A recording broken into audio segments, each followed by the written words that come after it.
Well, good morning, everybody. This is Chris Joslin coming to you again as your host for another edition of JOZ Bytes, a community where we aggregate and curate information specifically for people both within and outside the supply chain transportation industry to get a wider breadth of knowledge about the industry, certain segments of it, and to continue to grow the community that needs to grow as supply chain becomes an ever more important part of our daily lives. Today, we get to welcome in a special guest, host on FreightWaves for Cyberly, a person that has had quite an interesting background, both from the broadcasting and blogging world to the logistics field, and runs her own websites, her own podcasts, is seen all over the internet on social media platforms, displaying exactly what I'm talking about. Her background and information in terms of supply chain and logistics. We welcome today Blythe Brumleve, who is joining us to share with us a little bit about what I call logistics and the logistics or supply chain links of communication that are necessary in the world today, as far as using the social media platforms, using the websites and the different forms of media out there to communicate for your own products and or services, and specifically in the logistics field. So welcome aboard, and let's give a warm welcome to Blythe Brumleve.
But I can't tell you how much I appreciate you coming on for just a few minutes today and sharing with us a little bit. Oh, because I mean, seriously. I think you particularly have kind of a unique perspective on supply chain in general. By the way, one of my favorite terms, people talk about transportation industry and this. I love the term supply chain because it's so visually appealing. You've got these two ends of the spectrum. You've got all these links in between, and you've got to learn how to kind of connect those, find out which ones are weak, which ones are strong, focus in on in changing things and narrowing them and making better and better. But I got to ask you, how in the world did you go from a writing guys and gals thing, or I think it was called Guys and Girls or something like that? Guysgirl.com, a sports entertainment blog. Guysgirls.com. But it was, or no, there was also Guys something, Girl, because if you go to the other, that's not mine. There is a Guys Girls website. That's not mine. Yeah, I was going to say that's somebody else's URL. Oh, and of course you go on and try to buy domains, and they're all over the map as far as pricing is concerned. So yes. So how did you get from a Jaguars to this? Well, it actually started at the same time. So I got a job as an executive assistant at a 3PL, a third-party logistics company. And my website, guysgirl.com, which was a sports and entertainment website geared towards women, I was very passionate about teaching my friends how to understand sports and video games, because that's what I grew up on. That's what I loved, and none of my friends liked it. So I started the website with the idea that I would teach them how to selfishly teach them how to like the same things that I liked. And what I found is that it was very early on in the internet days. So it's 2007 that I launched guysgirl.com. And so it's still operational. I still, make updates to it. So more than, I guess, 13, 14 years, 15 years now that the site has been around. But I started that blog. It launched on the same day that I started off as an executive assistant. And when my boss found out what I was doing, I then became like his favorite. Not only was I his assistant, but I became his favorite employee. And he took on sort of like a mentorship role and really handed the keys to, the transportation website design, started sending me to all these different conferences to learn more about social media. So that's really where I started learning marketing in general, not just from a B2B perspective, but from B2C, because I was experimenting on the Guys Girl blog, and then if that experiment went well, then I would expand it to the company at the time, the transportation company. I would expand it to there. So we had a Twitter account pretty early on. We were the second logistics company ever on the HubSpot platform. So we were very early on into all of the different, sort of inbound marketing techniques, I call it like the non-spammy kind of marketing. Right. And so that was really like guysgirl.com was my sandbox to sort of play in and, talk about the things I wanted to talk about. And then I got the real business opportunity at the full-time job. So you said something interesting right there. Your digital dispatch and some of the things you do with Cyberly and even I'm going to say it wrong about 12 times, but it's the guysgirls.com. Did I get that right this time? Just no S on the end. Oh, guy girl. Okay. Gotcha. Guys girl. So no, not guys girls, plural, guys girl. There's supposed to be an apostrophe in there. And this phrase even is kind of, I mean, your comment kind of goes to how people view the internet and how it's one thing to put up a store, right? It's another thing to get people to come to it. And people look at this online and the social media platforms and all this kind of stuff as just kind of an identity in our world today. But it's more than that. It's a marketing tool. And I think that's when I've watched a few of your videos and some things on LinkedIn primarily, because I'm an old guy, so LinkedIn's kind of the business thing to go to. And I love LinkedIn. Maybe I do. It's kind of my favorite one because some of the periphery stuff you don't have to sift through as much that way. But it's certainly a marketing tool, and it's one that I think a lot of people don't understand very well. And I'm growing into it. I'm not, I didn't start in 2007 doing this kind of stuff like you did just a year ago or so. But I have a desire, since I've been in the industry so long, to try to get what I know out there into the world, not just because supply chain is something that kind of everybody's talking about now. Pandemics do that to people, right? Supply chain with medical stuff does that to people. But do you look at this primarily as a marketing tool, or do you look at it as something more, I don't know, larger than that? Well, for me, marketing was never a role that I thought it would be a full-time focus for me, because I've always operated as a one-person team.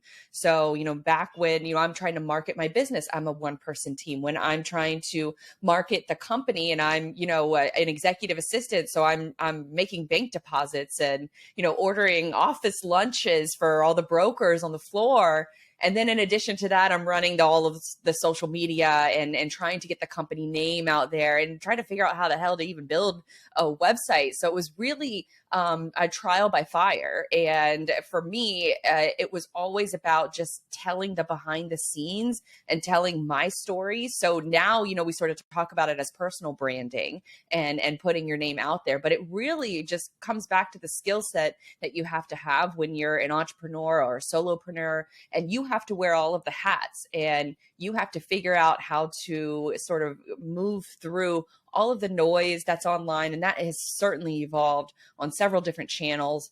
But it really has brought, I think, a new focus for me with LinkedIn and TikTok. I sort of have felt like, I'm kind of just like treading water on Instagram and on Twitter. And it just, it wasn't really feeding me until the changes started to be. I think it was really Microsoft buying LinkedIn that changed a lot of that perception for me. I started really focusing on my feed within LinkedIn, unfollowing the people that I didn't care for, sort of the guru types.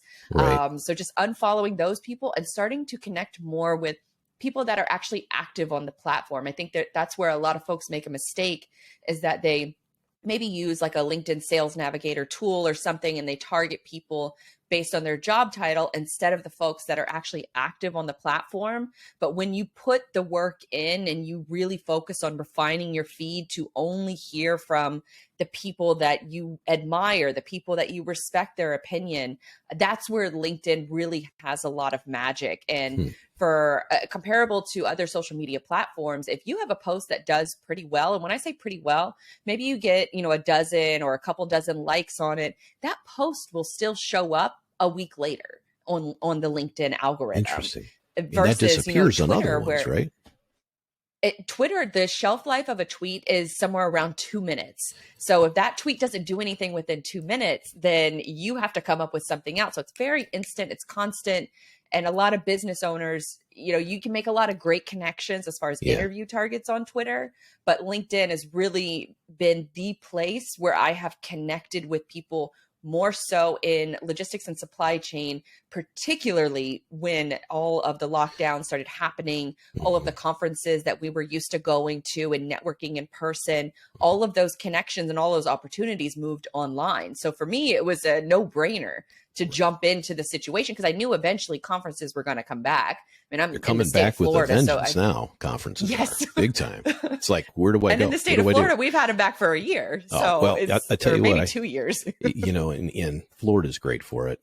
California, where I just moved from, is fantastic. I'm going to be at IANA in a month for that conference, and that's going to be a good one. But I recognized in a couple, matter of fact, several of the different things I've seen you in, you throw out the term spray and pray all the time, and how that kind of was your kind of approach. And I went, gosh, dang, that's exactly what I thought. Oh, just put it on everything. Put it on everything you possibly can. And oh my gosh, if something goes viral, then I don't know. What does that mean? So I think that what you're talking about now is, picking something to focus on, narrow casting a little bit, and then targeting more specifically who can turn around and benefit your own close-knit network. Is that what I'm hearing? Absolutely. I mean, when I first started out on social media, it really was, there were websites, and I'm pretty sure they probably still exist, but there were websites that you could take your username, your company name that you were already using on different social media platforms. And then you could punch that username into that new channel and see all of the other social media sites that were popping up and that you hadn't claimed your, username on yet. So I would use a tool like Hootsuite or, another, social media spray and pray tool, not to bash Hootsuite because it's all in how you use it. But I would use Hootsuite. I would use that site to figure out where I needed to claim my profile because social media is, the big thing and I need to be everywhere. And that was just such a miscalculation, I think, on my part. But it really has helped, through the years of learning, we don't have to be everywhere. We don't have to, try to be everything to everyone. If anything, over the last few years, I've niched down even further in my business where, when you first sort of go out on your own, and I did this about 4 years ago, I was ready to take a check from whoever was going to cut me a check because that really, it's so frightening to go out on your own. If you do it smartly, you have a little bit of savings, but at that time, I think I had like $4,000 in my bank account. So I really maybe had 2 months of a runway in order to play with. You and took that's a big risk. Generous. Yes. So it really was, who's gonna be my first contract. And luckily, the company that I had just left, they were one of my first clients. A couple of other companies quickly jumped on. And so they were my first big clients. And it probably took about 6 or 8 months for me to say, this isn't, I don't necessarily want to be creating marketing material and creating websites for construction companies, for home builders, for logistics companies, because that's so very different. And I would be spinning my wheels after a short amount of time. And so that's when I was like, okay, we need to, and I use this phrase lightly, but niche down into supply chain and logistics, which that is a huge niche. Right. So that is where I chose to focus. It's like, okay, well, I've worked with carriers. I have worked with 3PLs. I have worked with some of these tech companies for years. I know their pain points. And so that's where I'm going to focus on for the foreseeable future.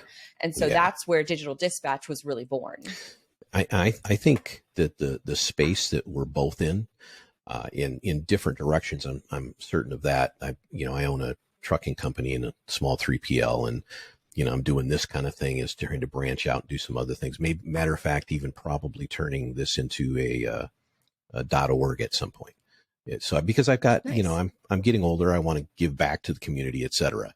And, Mm-hmm. seeing my face on here doesn't matter. What I'm trying to do is build content, build things, because I see the industry in general. When I came into the industry in 1990, I hate dating myself, but that's when I came into the industry in general. Man, if you knew anything about supply chain, transportation, or logistics, you were rare. There certainly were no colleges that had any kind of degrees in logistics at all.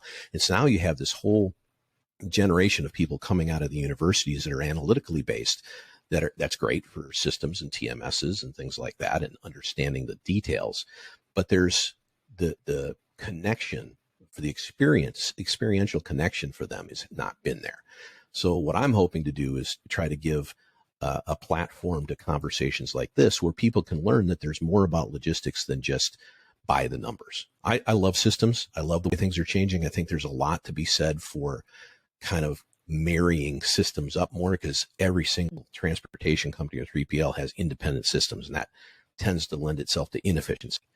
But everybody's talking supply chain now. So you're in the right space. And I think that people like you give, I think, an important voice and face to this business. So I wanted to compliment you on that, because, I know you're Cyberly's on FreightWaves, and FreightWaves is the big daddy out there, and they've got, I'm sure, energy and money and content, and they are the channel, right? And I think that they're going to do a lot for this business.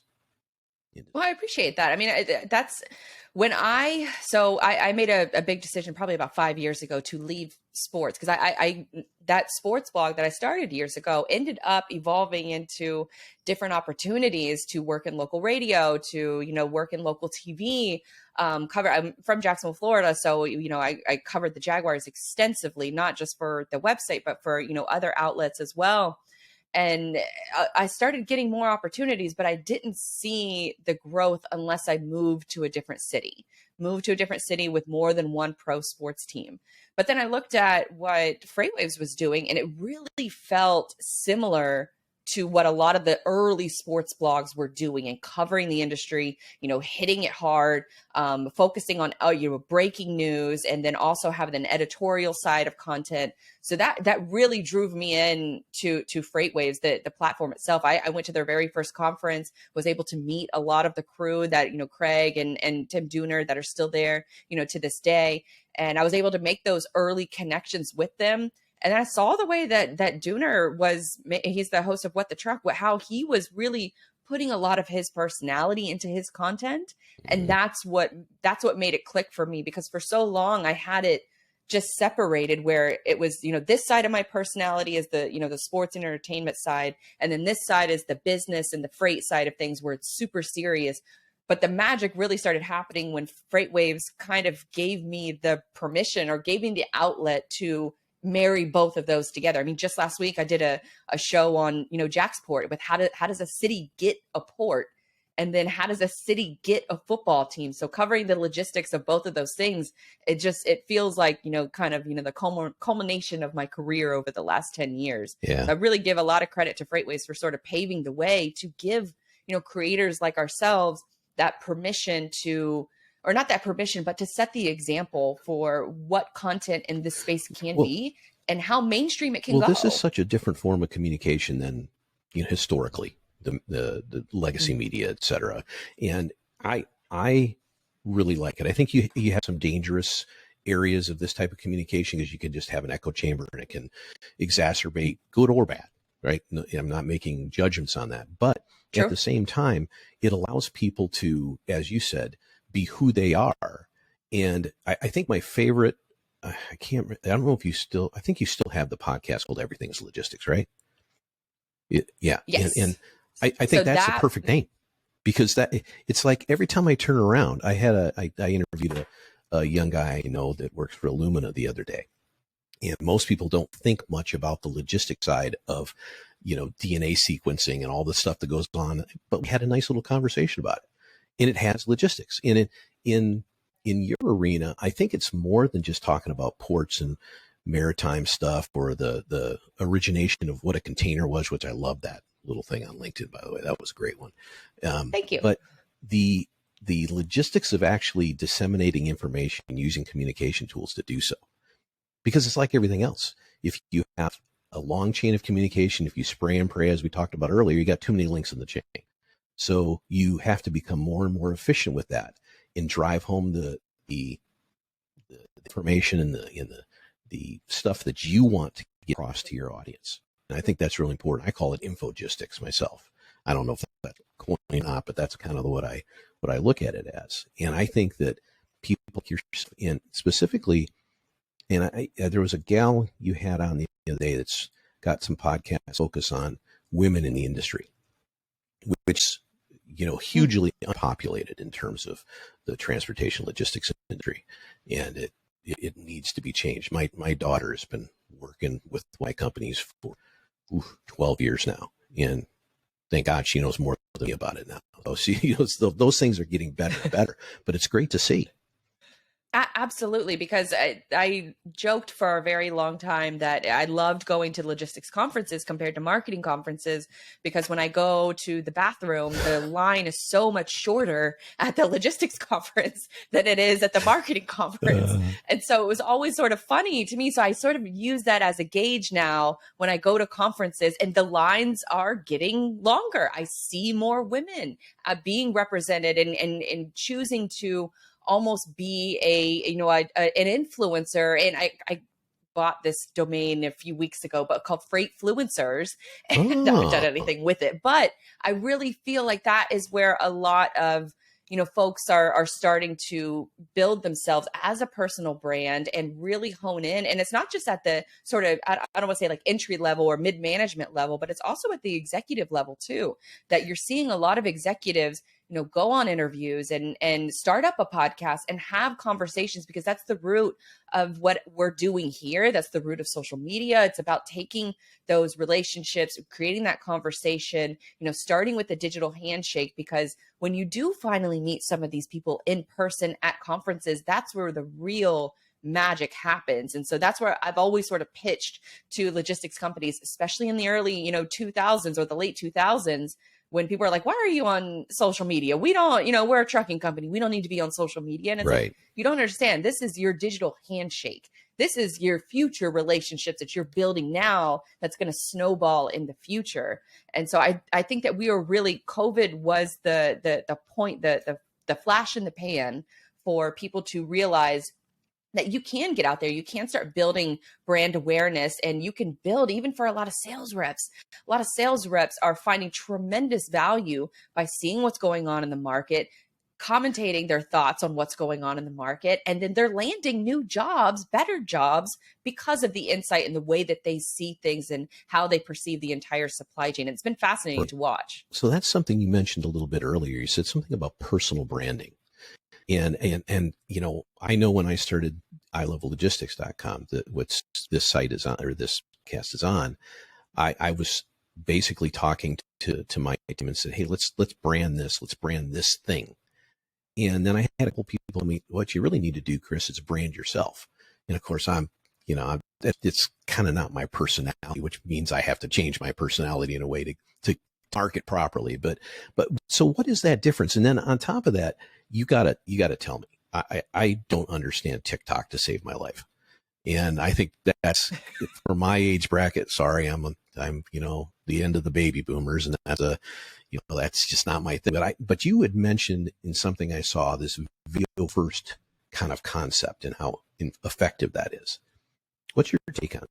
1000%, because just starting with video helps lead to so many other aspects of your personal branding, of your personal marketing. And so the way I sort of think about it, and this is refining all the time, actually just went through a whole, sort of personal branding audit over the last couple of months to sort of figure out, how I'm going to market myself for the rest of this year, and, niching down, like we were talking about earlier. But it all starts with video, because if you think about it from a video conversation like this, after this show is over, I would be able to take this video, strip the audio, and make a podcast out of it. Then I would be able to watch the entire video again, write down different timestamps and try to find the sweet spot of, really good clips, really good advice that I think my audience should know about, especially because I'm dedicated to helping that one person marketing team, that executive assistant that I was 10 years ago, the help that I needed throughout all that time since then. That's who I make content for. And so I could then take that, I would re-listen to the show, and I would write down timestamps of when I said something particularly good, right. Or it was something that's more of like a sound bite, anywhere from 15 seconds to 10 minutes, because on LinkedIn, it's 10 minutes long as far as the clip that you can update. Right. TikTok is anywhere from 8 seconds to 3 minutes now. YouTube Shorts is up to a minute. But from this one conversation, I'll get a podcast from it. I'll get several social media clips that I can put out into the world. I can take those clips. I can take that podcast. I can take that full length video and upload it to YouTube. I can take all of those things and add them to a blog post. I can then take that blog post and email it out to my audience. So then that way they have social media clips, they have a podcast, or they have a video, whatever way that they want to digest my content, they have it at their disposal. So my main message has always been to start with the path of least resistance. Video gives me the biggest option to do all of those things, to act like I'm everywhere without having to actually be everywhere. Right. And the main reason I focus on LinkedIn and TikTok is because those are the two channels that have the best organic growth strategy. Meaning, if I take one clip and post it on Instagram, an Instagram friendly clip, I might get, a third of interactions of the following that I've built up. But if I post that same clip on LinkedIn, I know that the people who are following my business, they're all going to see it, or the majority of them likely are going to see it. TikTok is kind of the same way, though I would make the argument that TikTok is more content focused versus who you're following. So TikTok is kind of different in that regard, where it's really about the content. So if you're posting, how to become a freight forwarder style content on TikTok, all of the people that are interested in becoming a freight forwarder are going to want to engage with that specific content.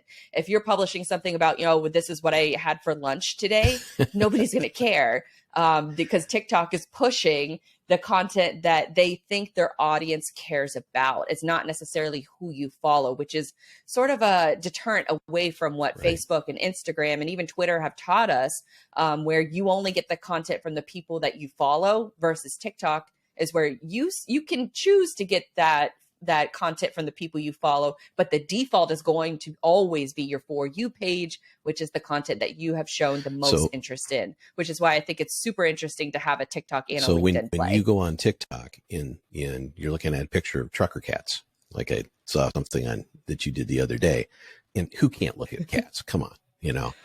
So that's right. Kind of the visual kind of hook. And then you've got something that you talk about specific to logistics. And so you're getting your message across, right? So, but now I do understand why you have that giant cup of coffee still, because you're doing all the work happens after the fact, right? This part is kind of the easy part. The show is the easy part. Yeah. It's all the after. Yeah. Yes. And I think that's important message to get out there for anybody trying to do this kind of thing. Or transportation companies are very diverse. Some of them want to have a web presence just so people can track their freight, right?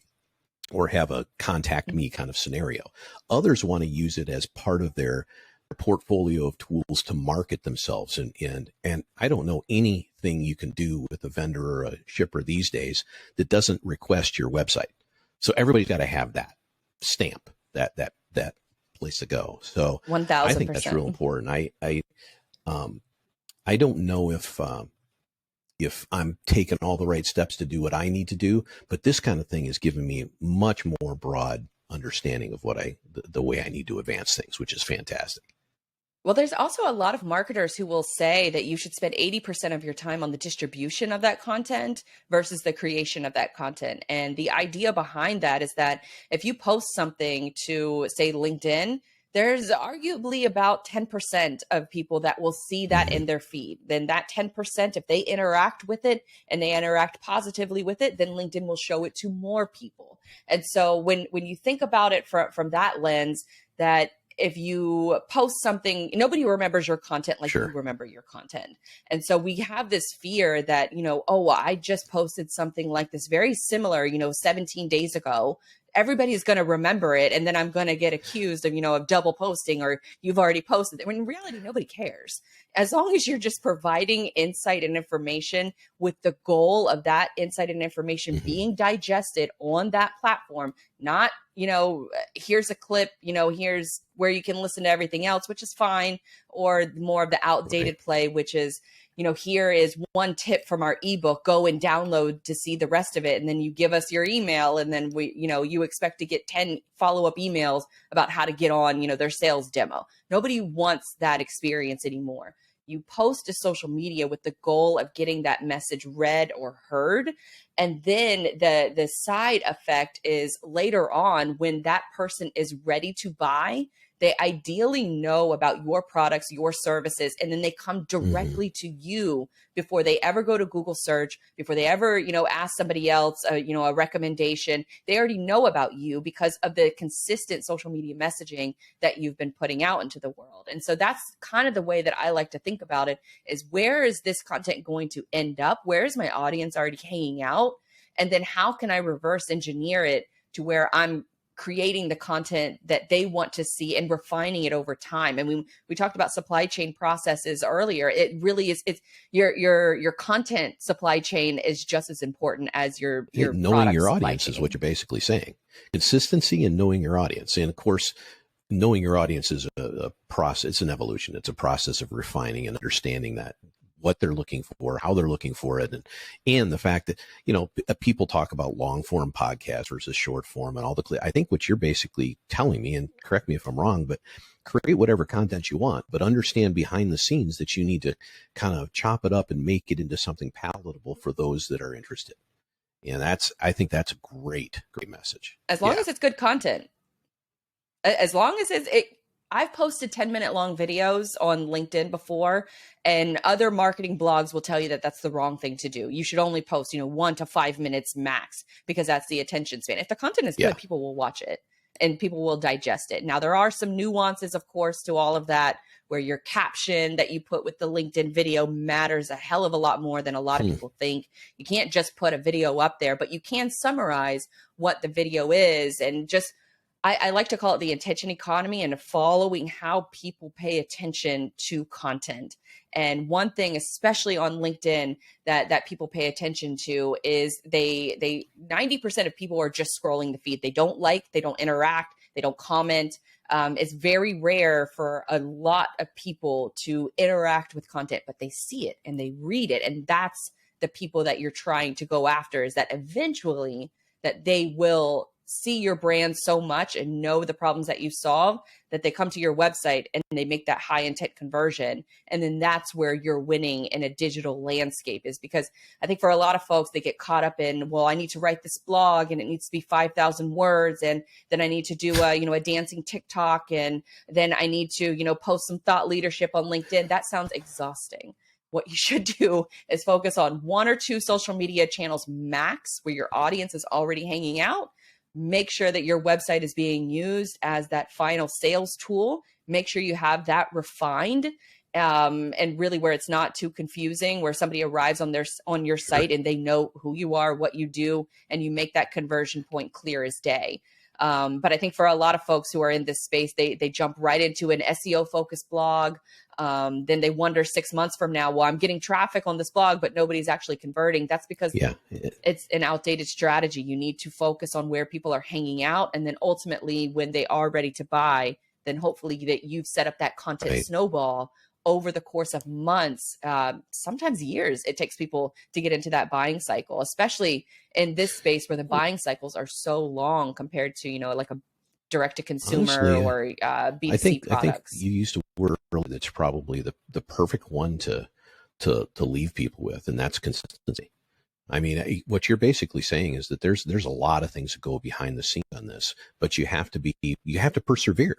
You have to decide what focus is, and you have to be able to keep driving content to a place where it'll eventually convert to dollars and cents for you, unless you're doing this for fun.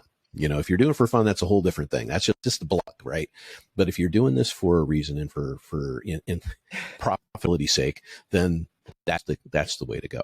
100%, because I think for a lot of people, their biggest mistake is that they outsource a lot of their content creation. You can outsource some parts of it, the editing side of things. Even I wouldn't even say the scheduling. You could schedule out or you could outsource the scheduling of your social media posts too. But I find it much more successful and much more beneficial to everyone involved if you're in the trenches and you're reading the comments, you're responding to the comments, because you can't fake that. You can't outsource that, to another country, pay them, $7 an hour in order to respond to your comments. That's where you get the most value for all of your content that you're sharing. You're getting those questions, you're getting that direct feedback. And so it's a constant feedback loop. So if you're in the trenches and you are, studying how the attention economy evolves, then you'll pick up on these things, little by little. Nothing will happen overnight. So if you start posting to social media and then nothing happens in 2 months, and then you start outsourcing it to someone else because it got too hard, you are outsourcing all of your insight, all of your direct interaction with your potential customers. And that's where you'll eventually probably die a slow death on, Love on 1,000 social cuts. media standards. So the whole right. Yeah. It's really about just staying consistent, not outsource. You can outsource some parts of your content, but you really want to be the person that is writing the captions and figuring out what you want to talk about and then responding to the comments and the DMs. That's where you get a lot of the magic, and that's where a lot of your leads are going to come from. And frankly, too many executives, too many people think that they can outsource that to someone else, and it just doesn't work for a long-term play. I've tried it. I've tried doing it for my clients, and it's not worth it, in my opinion. Well, it's anything else. I mean, you've done a lot of speaking engagements. If you get up there and you speak about something you don't know about, you're not going to have a good time speaking in front of people. If you get up there and you've been in the trenches and you know what you're talking about, they'll sniff that out real quick. And if you outsource the feedback on comments to another country, there's going to be a lot of spell checking going on. So, but you know what? I can't tell you how much I appreciate you coming on for a few minutes. I know you got a busy schedule ahead of you today, and I would love, again, to go into some of these matters, because I'm very interested in, again, what I call the supply chain of communication. And you seem to have a lot of this stuff down. But there's one more last very important question I have to ask you. What in the heck are the Jags going to do this year? I think we are going to get to 500. Oh, and that is a big step for us, because we haven't been there in a while. Oh my So gosh. we could just get to 5. I hear people talking about playoffs, and I want to believe in playoffs, but I had learned a long time ago when I was covering this team to not, bet with your wallet, not your heart. Go to, I tend to go to like the sports betting sites, because those are the people that have the money in it and they don't have any emotion tied to it. And the betting sites say we're going to win about 6 games. And I say, that's okay for this year. I do want a little bit more than that. I was going to say 6 is not but 500 would be incredible. But you know what, though? The last couple games a year. But I will say the AFC South is they bounced Indiana right out of the playoffs last year. So who knows? You never know what's going to happen. And that's a great quarterback. Yeah, I mean, that's the thing with like the AFC South. And that's what I'm hoping, is that we had a disaster year of Urban Meyer, and he's out of town. Doug Peterson, Super Bowl winning head coach, now is here. And during training camp, there were a lot of players that were essentially like pushing other players out of the way in order to tell the reporters how much better of a ecosystem that they now have in. I think, Urban Meyer he came from the college world where he's used to having all the control. He's used to people just listening to him doing whatever he wants and having it covered up for him. I live in the state of Florida, so I know how they do things over at that university. The term cover up is exactly what you use for him. Football. But nobody called me. I'd have told them not to hire. I was very excited. You're a better person than me, because I was willing to look past all of that to even just have sniff at a winning season. And I legitimately thought that Urban Meyer would bring that to us. I did not know that it would crash and burn before really the season started. But now, that's water under the bridge. He's no longer coaching at all. I think he's going to get a media job here probably soon. But I am so thankful to have an experienced head coach who. I think you have to thank Philadelphia for throwing away another very good coach. So who knows? So we'll see. Every year is different. But my problem is I grew up in Michigan originally, so I was a Detroit fan all my youth, and that's been a disaster from day one. But hey, again, Blythe, thank you very, very much for coming on. They're kind of in the same boat. Where can people get a hold of you? I know you're going to say TikTok, LinkedIn, but how can people get a hold of you? Well, I you mentioned it earlier, but my website, Everything is Logistics. I created it kind of like a link tree. Everybody kind of uses like a link tree to, broadcast their podcast and their content, things like that. So I built my own called everythingislogistics.com. And that points to Digital Dispatch. It points to Cyberly. It points to all my social media. So that's really kind of the home to get in contact with me. Follow me on social media. And it's also the place where I put all of the shows that because I not only host Cyberly on FreightWaves, but I host, several other, independent style shows, one-off conversations, things like that. I put them all on the Everything is Logistics podcast. So all of that is linked on that website. Everything is fantastic. Thank you again very, very much for coming aboard. And we'll have to, circle back in like mid-October, early November and see how the Jags are doing. Let's do it. I mean, as long as they're not embarrassing me by that time, I'm willing to talk about it. That sounds great. Again. But I appreciate the opportunity and appreciate the conversation. It was really, I enjoyed it. And we'll see you again real soon. Well, thanks once again to Blythe Brumleve for coming aboard and sharing with us her expertise for a few moments today. It was a delight to have her aboard, and I'm sure everybody sees her out there on the different platforms a lot.